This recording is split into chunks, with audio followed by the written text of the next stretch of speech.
The White House National Security Team reportedly has reviewed a plan to send some 120,000 troops to the Middle East should Iran ever attack American forces. I was just talking about this a few moments ago with Rich Edson at the State Department. Now more. President Trump went after the New York Times report, but not totally dismissing the idea. Watch it. I think it's fake news, okay? Now, would I do that? Absolutely. But we have not planned for that. Hopefully, we're not going to have to plan for that. And if we did that, we'd send a hell of a lot more troops than that. Dan Hoffman joins me now, former chief of the CIA's Middle East Department and a Fox News contributor. Good to see you today. So the president says, would he do it? Absolutely. And do you think it's at the point where we should be talking about it? Is it necessary, potentially? Yeah, it is absolutely necessary to talk about it. Listen, I served 30 years in the U.S. government, and the one thing I can tell you about my work with the Department of Defense is they plan for all sorts of scenarios. When things go sideways, they need to be able to take that plan off the shelf and present it to policymakers for executive action. In this case, there's also an element of messaging Iran, which has stepped up their threats to us, kinetic threats in the region and other threats as well. We need to make it absolutely clear we're ready to respond. That's what deterrence is all about. It's a clear message to the Iranians. Dan, is Iran acting differently than before we pulled out of the agreement that the European allies and others are still part of?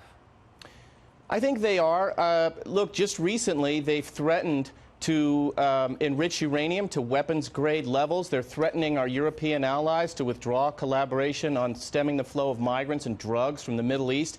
And now we have credible kinetic threats to our people in the Persian Gulf and the region writ large. So I think there's two reasons the Iranians are doing this. One is to, in their view at least, strengthen their negotiating posture on the nuclear deal. And the second, I think, is that they really understand that there's a bit of discontent in Iran over their free-falling economy, and they want to make the United States out to appear to be the scapegoat to try to take the sting out of the discontent among their own citizens. I want to talk deeper about the threat that they pose to us now that we have sent B-52 bombers and a strike force, a critical amount of battlefield assets, if you will. But first, I want to hear from Iran's ambassador to the UN, because, Dan, he responded to the report that the White House had perhaps reviewed military plans against Iran. Watch. These are all psychological warfare, in our opinion.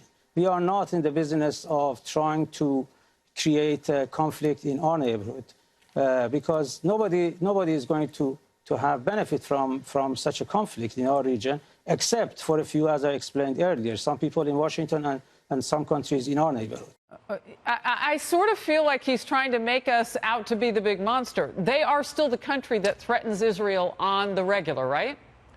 Yeah, I think Foreign Minister Zarif should have paid attention to his own President Rouhani, who said publicly that the United States' presence in the Persian Gulf used to be considered a threat and is now an opportunity, meaning he's saying publicly that Iran would consider targeting us lethally, kinetically. That's a deadly serious threat, and we have responded in kind, as we should, with a clear measure of deterrence, saying that we're going to bring out the USS Abraham Lincoln and the B-52s, and we've got a plan on the shelf with 120,000 U.S. troops. Now, if you attack us, you'll pay the price. And I don't think Iran would be so foolish as to do that. That would be regime suicide. But this is the best we can do, I think, to prevent a miscalculation on Iran's part. They know what they're getting into if they make a misstep. Well, that's really putting it plain. Dan Hoffman, thank you very much for your expertise and your time today.